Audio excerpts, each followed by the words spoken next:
Oke, bismillahirrahmanirrahim. Bismillahirrahmanirrahim. Assalamualaikum warahmatullahi wabarakatuh. Alhamdulillah ya, kita ketemu lagi di sesi berikutnya masih di pertemuan kedua, yaitu terakhir di pertemuan kedua ini yaitu kita bicara tentang namanya kode etik, gitu ya. Jadi kemarin kita sudah bicara tentang apa itu etika, norma, gitu ya, moral, gitu ya. Kemudian kita belajar tentang apa itu profesi, profesionalisme, gitu ya, tentang keahlian. Nah, hari ini kita bicara tentang apa itu kode etik. Oke. Nah, kode etik ini erat kaitan bagaimana tentang penerapan sebuah profesionalisme, gitu ya. Oke.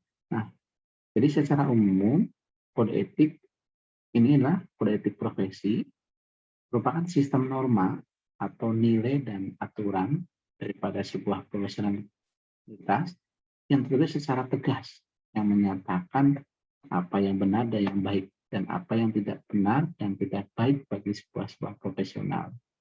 Ya kan, jadi ada misalnya ada kode etik seorang dosen, kode etik seorang programmer, kode etik seorang dokter misalnya gitu ya. Nah, itu kan masing-masing profesi.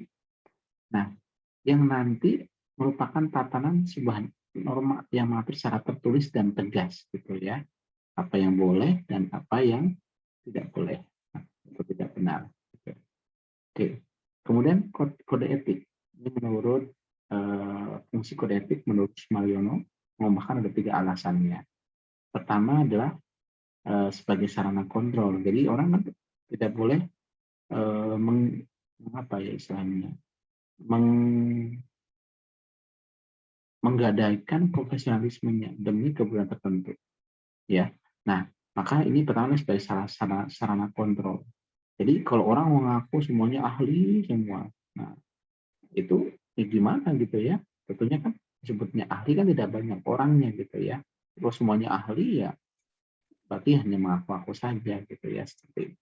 Kemudian sebagai pencegah campur tangan pihak lain.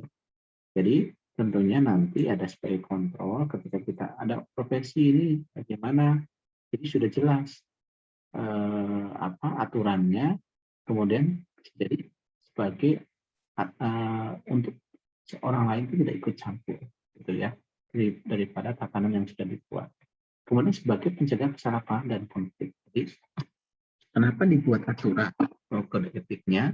Jadi ini kan sebagai landasan nanti dalam implementasinya ketika suatu terjadi kesalahpahaman. Jadi ada patokannya yang akan uh, memisahkan mana yang benar dan tidak gitu ya, tentunya dengan berbagai sudut pandang di sudut keahlian tersebut. Oke, ini menurut Simaliono. Kemudian, nah ini ada kan ketika kita melakukan ini, bagaimana ada no tipping. Tipping itu adalah no suap atau kita tidak ngasih uang tambahan gitu ya. Kenapa? Ini semua sudah dituntut ada kode etiknya. Jadi sekarang udah budaya di pemerintah juga sama ya. Bikin KTP dikasih tidak ada tipping, tidak ada apa. Misalkan Anda di tempat apa misalkan yang biasanya yang menyediakan jasa layanan gitu ya. Nah, kalau misalkan pakai tipping kan kadang-kadang orang terpengaruh gitu ya. Nah, karena oh ini kasih tips gitu ya. Nah, uang lebih atau uang ini. Nah, itu yang sekarang kita sedang hilangkan. Ini akan berhubungan melanggar dari karena kan bisa jadi terpengaruh kerjaannya gitu ya, karena ada uang maka layannya lebih baik dan seterusnya. Padahal ketika itu kita harus melayaninya sama sesuai dengan profesionalitas kita. Jadi tidak boleh membedakan satu sama lain. Kemudian contoh ini, berlapis tarif dokter gitu ya. Kenapa dibuatkan seperti ini? Sehingga biar tarifnya jelas, tidak ada kegambarannya gitu ya. Jadi ada standarnya gitu ya. Nah, ini contoh Ikatan Dokter Indonesia, Kementerian Kesehatan, ya. Pembayaran atau penghasilan profesi dokter terdiri dari macam-macam, ada penghasilan tetap jasa tetapnya, basic salary, dan penghasilan jasa profesinya. Ada fee for service atau layanannya gitu ya. Nanti ada tarif dokter, acaranya lah basic salary sekian per jamnya. Nah, ini ada yang ngatur, mengontrol. Jadi tentunya inilah sebagai standarnya. Jadi ketika kita menggunakan jasa dokter, biasanya karena tidak jauh dari ini. Nah, kemudian boleh nggak misalkan dokter itu membuat tarif yang sangat tinggi gitu ya? Ya tadi secara kode etiknya mah namanya jasa kan bebas ya, tetapi secara kode etik karena kan kita tidak hanya mencari keuangan saja atau kelebihan untuk pendapatan sendiri, tetapi ada sisi masyarakat yang kita harus perhitungkan. Ya, nah ini sebagai gambaran seperti ini. Kemudian price atau ongkos desain. Nah, ini kalau misalkan tadi percetakan atau kenapa website gitu ya ada standarnya. Per halaman untuk statis misalkan 150.000, untuk dinamis 750.000. Maka tidak akan jauh daripada itu. Kemudian threefold ini contoh ya. Nah, ini ketika misalkan ini per lembarnya berapa gitu ya. Kemudian pelayanan kunjungan, jenis pelayanan gitu ya. 130.000, 1 juta tergantung nanti atau apa layanan yang akan diberikan. Nah, kalau tadi ini kan ada ya 3 layanan, kemudian ada 1 contohnya gitu ya. One Fold, layanan ini apa? Natural Summer Tennis Camp. Nah, berarti ini terus ataupun apa gitu ya. Nah, pembelajaran yang menyampaikan. Jadi tergantung nanti paketnya seperti apa. Jadi tentunya kalau misalkan ini cuma antar saja dan seterusnya. Nah, ini ada contoh, ada apa? Bisa desain misalkan. Nah, ini jangan dikira ya, bagaimana ini harganya mahal. Kayak kemarin misalkan pemerintah Indonesia melombakan desain untuk apa ibu kota baru. Oh itu miliarnya untuk desainnya saja. Logo juga sama, dulu pernah ada disayembarakan logo Pertamina. Dulu awalnya yang ada model penambangan ya, sekarang cuma logonya Pertamina jadi simple. Tapi punya makna yang sangat luas gitu ya. Jadi kan logo yang bagus simple tapi gampang diingat gitu, tapi nanti bisa mendunia gitu ya. Contoh misalkan kayak Mercedes-Benz kan logonya cuma begitu ya, bulat Mercy gitu ya, segitiga. Terus BMW itu terus W gitu aja kan. Nah, itu keren gitu ya. Nah, jadi tapi punya makna yang berbeda, yang sangat dalam. Nah, ini Telkom dari ini kita berubah menjadi Telkom Indonesia. Nah, berubah jadi cuma ingin the world into your hand gitu ya. Jadi bagaimana Telkom ingin sebetulnya ingin masuk kancah dunia gitu ya, tidak hanya Indonesia saja. Jadi dunia di genggaman tanganmu gitu ya. Karena semuanya berbasis digital. Telkom ini adalah untuk e-home dan sebagainya di bawah Telkom Indonesia. Oke. Nah, desainer yang handal adalah desainer yang mampu menciptakan karya terbaik dan memberi solusi visual bagi para kliennya. Ya tadi. Ketika kita mendesain sebuah logo, ini punya makna, dijelaskan filosofinya apa, kenapa warna biru, kenapa tulisannya seperti ini, gitu ya. Aku bergaris-garis gitu. Ini ada artinya, gitu ya. Kenapa seperti ini merah dan putih, gitu ya. Ada tulisan seperti ini, itu punya makna filosofinya seperti itu. Kemudian your price, garis bawahnya value. Jadi nilai Anda atau jasa profesi itu akan dihargai dari berbagai macam. Pertama adalah waktu, pengalaman, serta portofolio. Portofolio adalah pernah mengerjakan proyek apa saja. Kalau misalnya saya seorang jasa arsitek gitu ya, oh itu dulu Taman Mini yang rancang saya. Nah, kan tentunya akan bayarannya lebih mahal dibandingkan orang yang belum punya pengalaman. Ya.